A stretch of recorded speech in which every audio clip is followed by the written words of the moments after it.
Hola, bienvenidos a la Tía Política este miércoles 18 de marzo. Ayer nos enteramos que en Dos Bocas murieron 5 personas y la prioridad del gobierno no fue explicar qué falló, ni quién es el responsable, ni cómo van a evitar que vuelva a pasar. La prioridad fue otra, aclarar que el incendio fue afuera, que la refinería opera al 100% y que todo está bajo control. Afuera, adentro o a un lado, el desastre está ahí. Fuego, derramas, aguas aceitosas y ahora hasta aceptan que un kinder cercano tendrá que ser reubicado. Eso no es un error de comunicación, es la radiografía del modelo de megaobras de la 4T. Prisa política, opacidad, negligencia, y cuando algo explota, la orden es minimizar. Hoy vamos a hablar de eso, de Dos Bocas, del derrame al río, del tren interoceánico, del Tren Maya, del AIFA, pero también de otra cosa, del poder que intenta controlar lo que dices en privado y lo que publicas en redes. Empecemos por los hechos. En la refinería Olmeca, en Dos Bocas, Tabasco, hubo un incendio ayer que dejó 5 personas muertas, una trabajadora de Pemex y 4 trabajadores externos. Pemex reconoce que el fuego se originó por el desborde de hidrocarburo derramado o aguas aceitosas, que son residuos de hidrocarburos que salieron de la zona de almacenamiento tras las lluvias. Se estancaron fuera de la barda y ahí se incendiaron. Como si nadie supiera que Dos Bocas se inunda cada vez que llueve. ¿Qué dice el gobierno? Que fue alrededor de la barda perimetral, que no hubo daños a las instalaciones y que la refinería opera normalmente. Estamos frente a una cadena de decisiones mal tomadas, mal ejecutadas y posiblemente encubiertas. La 4T prometió modernidad, seguridad y autosuficiencia energética, pero Dos Bocas no representa eso. Representa otra cosa, una obra inflada, opaca, construida con prisa política, rodeada de contratos cuestionables y marcada ahora por la muerte. Aquí no hay sorpresa, hay consecuencia. Consecuencia de adjudicaciones sospechosas, de supervisión deficiente, de estándares relajados y obviamente un gobierno más preocupado por inaugurar que por garantizar seguridad. Por eso el discurso oficial se enfoca en el perímetro del incendio, porque no puede explicar el fondo, no puede explicar por qué falló, no puede explicar quién es responsable y tampoco puede explicar cómo una obra de miles de millones termina convertida en un riesgo. Esto no es solo una tragedia, es la evidencia de algo mucho más profundo. Las megaobras de la 4T no se han construido bajo lógica técnica, sino bajo lógica política. Y en ese proceso, la corrupción y la opacidad dejaron de ser excepción para convertirse en método. El discurso oficial habla de soberanía energética, de infraestructura histórica, eficiencia del Estado. Pero la realidad expone otra cosa. Hay incendios con víctimas mortales, fallas operativas constantes, sobrecostos millonarios, opacidad sistemática y redes de interés alrededor de contratos. No es una contradicción menor, es el colapso del relato oficial.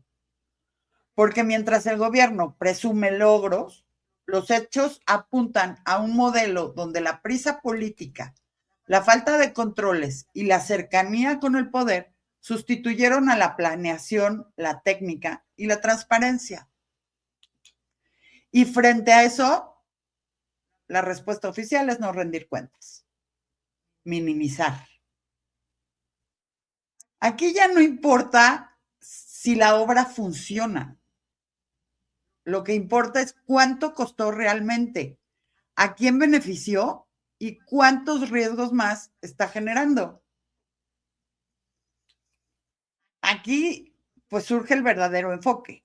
No fue adentro, pero tampoco fue un accidente. Todo esto es una forma de desviar la discusión lejos de lo importante. ¿Quién falló? ¿Por qué falló? ¿Y quién se beneficia si nunca se sabe?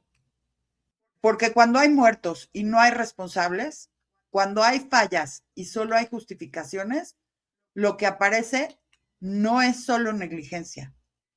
Es un sistema que protege decisiones, contratos y errores por encima de la verdad.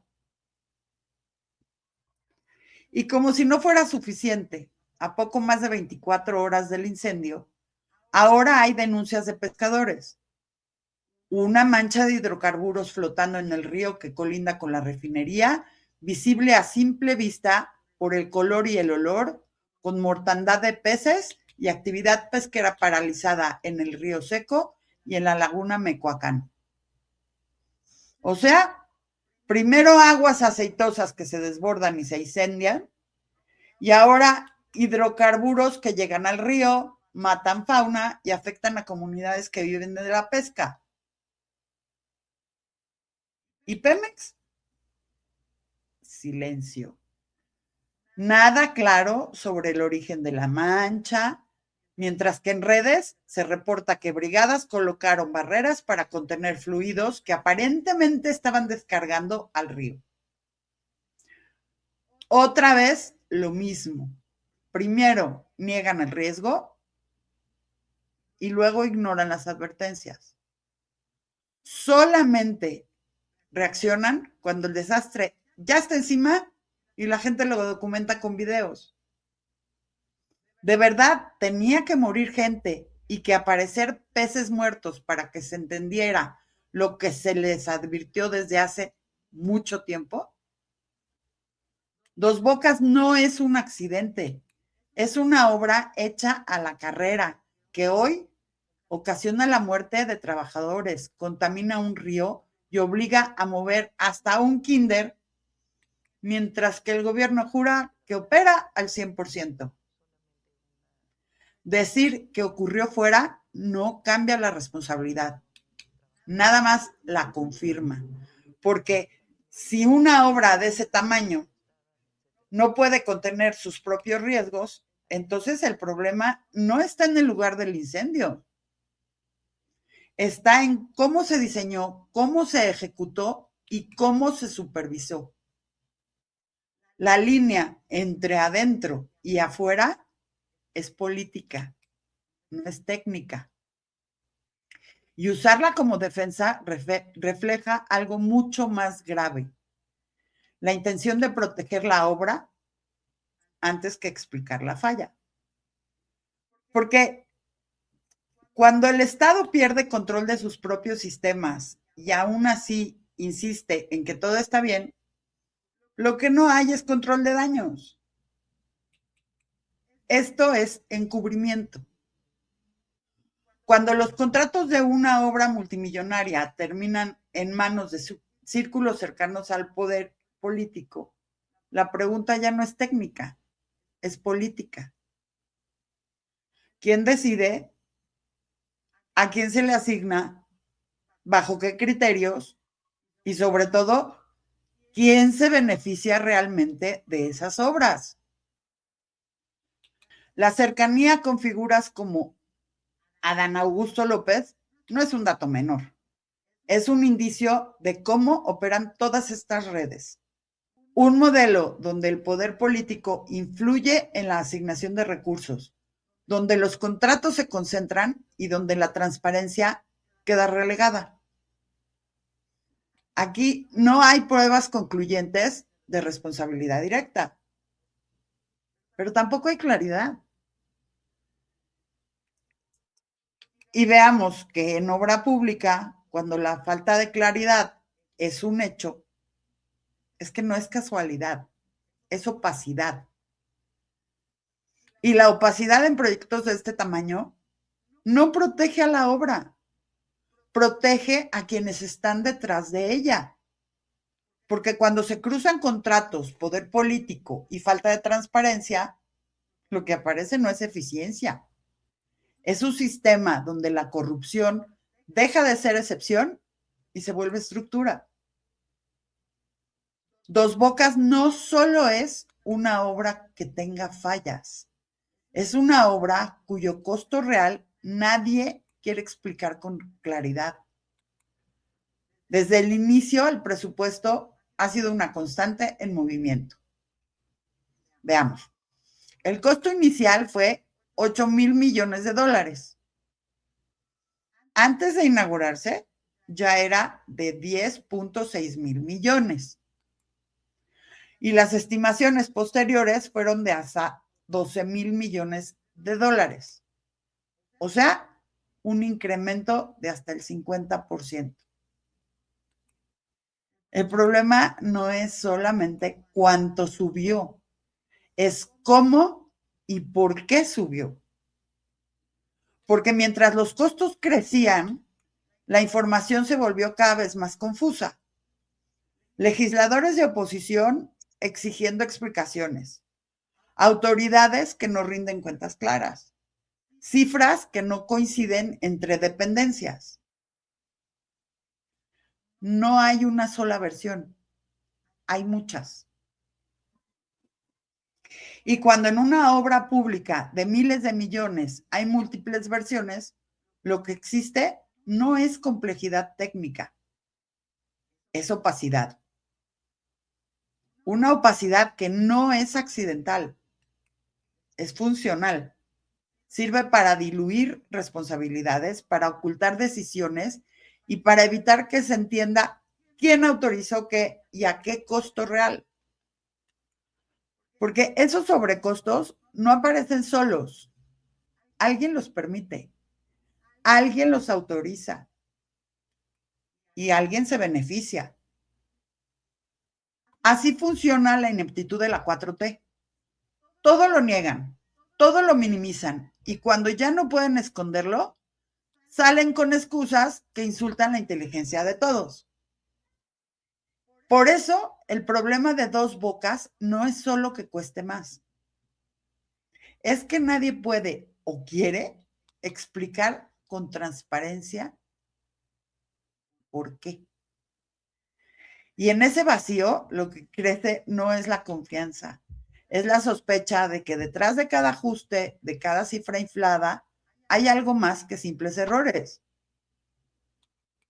Lo que ocurrió en Dos Bocas es la consecuencia de un historial que ya venía acumulando señales de alerta. Antes del incendio, ya había indicios claros de riesgo. Accidentes laborales recurrentes, trabajadores lesionados, denuncias por condiciones inseguras, presión constante por acelerar la obra. Pero nada de esto era algo que no se supiera. Nada de esto era invisible. Y aún así, la obra siguió avanzando bajo la misma lógica. Terminar rápido, aunque no estuviera lista. Porque en Dos Bocas, la prioridad nunca fue la seguridad, fue el calendario político. Inaugurar, presumir, cumplir una promesa, aunque el costo lo pagaran otros. Decisiones tomadas desde arriba, ejecución apresurada abajo y consecuencias que recaen en los trabajadores. Aquí no hay mala suerte, hay negligencia. Dos Bocas no es símbolo de progreso, es monumento a la irresponsabilidad. Y ojo, Dos Bocas no es una excepción. Es parte de un patrón que ya vimos en otras megaobras de la 4T.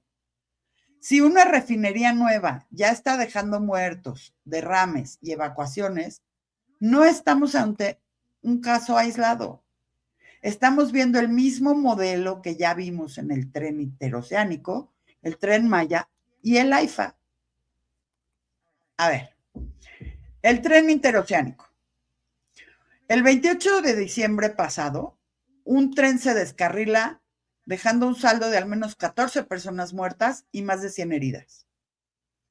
La fiscalía intenta reducirlo a exceso de velocidad de 3 trabajadores, pero los propios documentos de la investigación revelan locomotoras obsoletas, vagones desgastados, vías con tramos mal diseñados y sin sistemas modernos de seguridad. En lugar de aceptar que el sistema estaba diseñado para fallar, la narrativa oficial busca culpables fáciles abajo, mientras arriba nadie asume responsabilidad. Ese descarrilamiento era previsible. Las condiciones técnicas lo advertían. Y aún así, la 4T encubre la responsabilidad real. Ni Pemex, ni la Secretaría de Marina, ni los directivos del tren asumen el fallo institucional. Licencias vencidas, equipos viejos, infraestructura defectuosa, todo ignorado mientras la fiscalía busca culpables fáciles, los trabajadores. La 4T no solo prometió desarrollo y modernidad ferroviaria, entregó muertes, riesgos y encubrimiento. Y mientras ellos minimizan la tragedia, la realidad es clara.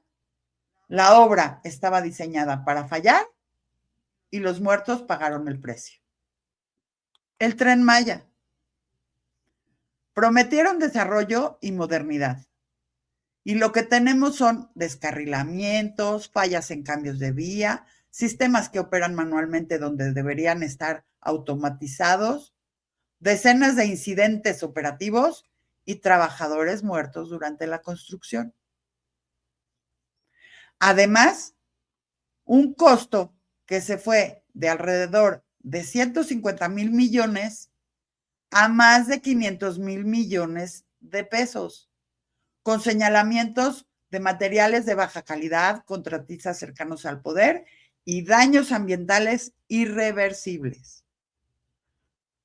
Todo esto no son detalles técnicos, son alertas, porque en infraestructura ferroviaria los errores no deberían ocurrir y aquí ya son recurrentes. El resultado era predecible, fallas que no deberían pasar, pero pasan. Y mientras tanto, el costo humano crece. Al menos 64 trabajadores muertos entre 2021 y 2024. Decenas de incidentes operativos, más de 45 fallas documentadas y hay algo aún más grave. Los señalamientos de corrupción. Uso de materiales de baja calidad en la construcción. Posibles manipulaciones en certificaciones técnicas. Contratistas vinculados a círculos cercanos al poder. Súmenle además el impacto ambiental. Cambios de trazos sin planeación, afectaciones a selva, cenotes y ríos subterráneos, obras ejecutadas sin todas las autorizaciones necesarias. Y como en dos bocas, el dinero tampoco cuadra. De 150,000 millones a más de 500,000 millones de pesos. Más del triple. Más costo, más fallas, más opacidad. El resultado no es una obra emblemática. Es un proyecto que exhibe todo lo que falló. La prisa, la falta de controles y un sistema donde la cercanía al poder pesa más que la calidad. Porque cuando hay descarrilamientos, muertos, materiales cuestionados y miles de millones sin explicar, ya no hablemos de errores aislados. Se tiene que hablar de corrupción y de un modelo de obra pública donde el discurso promete desarrollo, pero la realidad entrega riesgos, daños y dudas que siguen creciendo.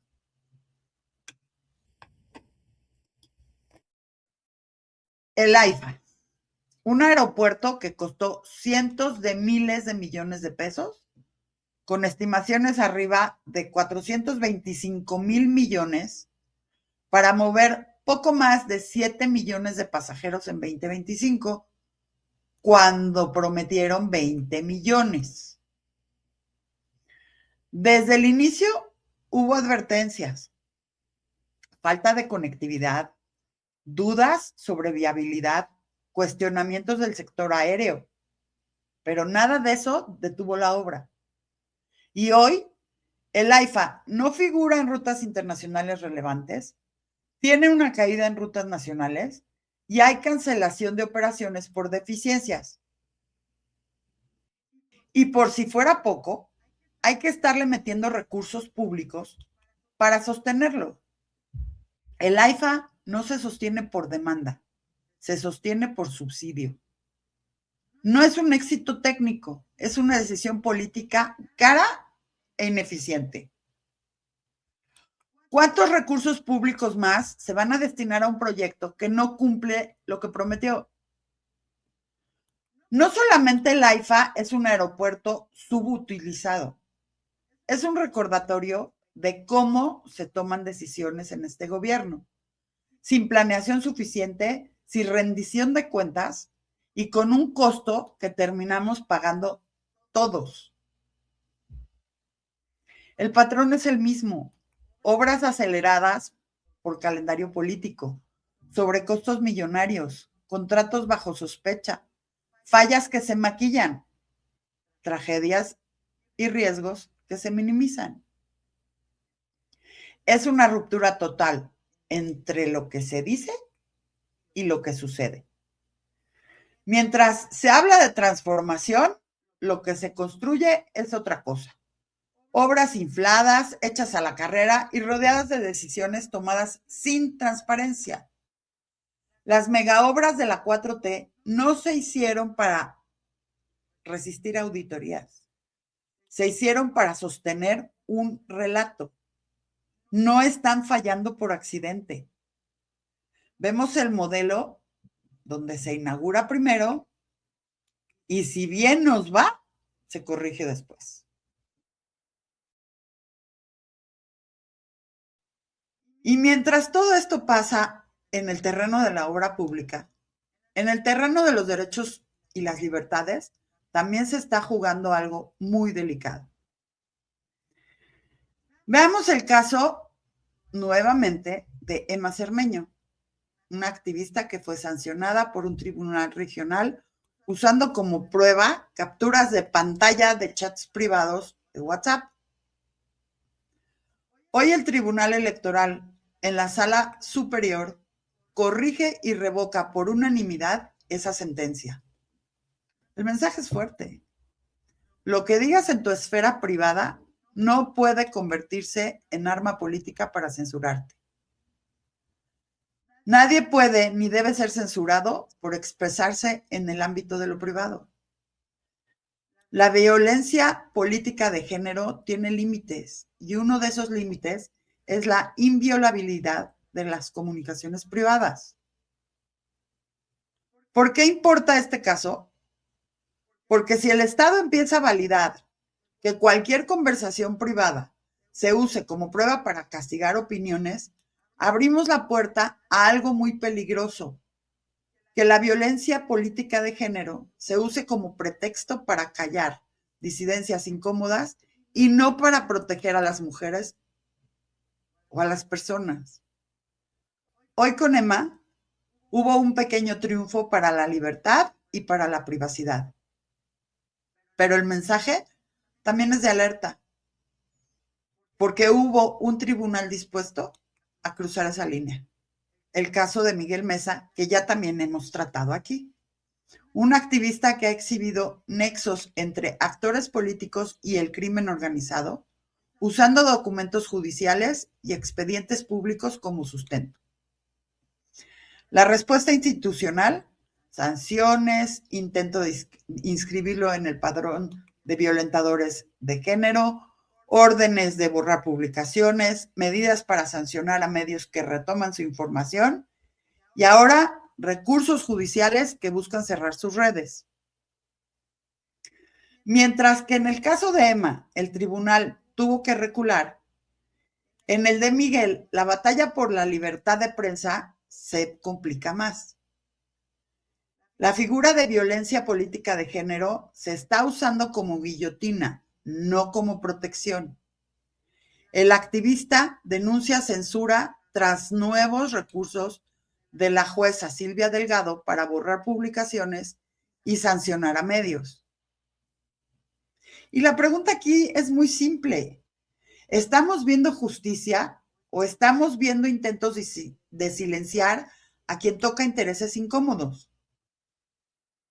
Porque si se normaliza que exhibir redes de poder te puede costar ser etiquetado como agresor y perder tu voz en redes, entonces ya no hablamos solo de mega obras fallidas. Hablamos de un modelo que intenta blindarse persiguiendo a quien lo critica. Y como si todo esto fuera poco, refinerías que se incendian, ríos contaminados, activistas perseguidos, el mismo gobierno que niega y minimiza también está intentando cambiar las reglas del juego electoral. Todo este modelo también se ve en cómo quieren cambiar las reglas del juego. La presidenta con A llevó al Congreso una reforma electoral diseñada para recortar recursos, representación proporcional y fortalecer a Morena a costa de la pluralidad. La Cámara de Diputados la rechazó, no alcanzó mayoría calificada y fue una derrota histórica. Tan grande que hasta el PT y el Verde se bajaron porque la reforma perjudicaba a los partidos pequeños. ¿Cuál fue la respuesta? Un plan B que ahora quiere permitirle a la misma presidente hacer campaña a su favor en la revocación de mandato y volver a centralizar el poder a costa de la democracia. Pero mientras, en el texto original, hasta se olvidaron del principio de paridad y tuvieron que corregirlo por presión de la oposición. Lo que quedó muy claro es que Claudia Sheinbaum sufrió su primera gran derrota legislativa. La reacción oficial fue anunciar un plan B improvisado y continuar centralizando poder sin asumir errores ni aprender de la derrota. Es una radiografía brutal de un gobierno que construye reformas y leyes para fortalecer su control político, no para servir al país. Es el mismo patrón. Obras hechas para el poder, tribunales usados para el poder y ahora reformas electorales que también se escriben para el poder, no para la gente. Pongamos todo junto. En Dos Bocas, una refinería recién inaugurada acumula un incendio mortal, un derrame de hidrocarburos al río, peces muertos y hasta un kinder que tienen que mover. Pero el discurso oficial se aferra a que todo opera al 100% porque el fuego fue afuera. En el tren interoceánico y en el tren Maya vemos descarrilamientos, muertos, fallas técnicas y sobrecostos brutales. En el AIFA vemos un aeropuerto que traga recursos públicos sin cumplir lo que prometió. Y al mismo tiempo, en los tribunales, vemos cómo se prueba hasta dónde pueden estirar la ley para usar chats privados o figuras de violencia de género como herramientas para castigar a activistas y comunicadores. Mientras casos como el de Emma y Miguel marcan hasta dónde están dispuestos a llegar. La foto completa es esta. Un país donde las obras estrella concentran tragedias, sobrecostos y contaminación. Y donde el poder político quiere decidir qué puedes decir, qué puedes publicar y hasta qué puede usarse en tu contra de lo que escribes en privado. Cuando las refinerías se incendian y los ríos se llenan de hidrocarburos, cuando los trenes se descarrilan, cuando los aeropuertos se vuelven elefantes blancos y cuando los tribunales coquetean con la censura, el problema es un modelo completo. Un modelo donde se inaugura primero, como ya lo dijimos, y se corrige, si acaso, después. Donde se construyen refinerías que no controlan sus riesgos, trenes que no garantizan su seguridad, aeropuertos que no cumplen sus metas y un sistema de justicia que a ratos parece más ocupado en disciplinar la conversación que en exigir cuentas por las tragedias. La pregunta te la dejo a ti. ¿Esto es transformación o es un modelo donde el poder decide, el dinero fluye sin control, la verdad se intenta censurar y el costo al final lo pagan los de siempre? Déjame tu opinión en los comentarios. Yo soy la tía política. Nos vemos mañana.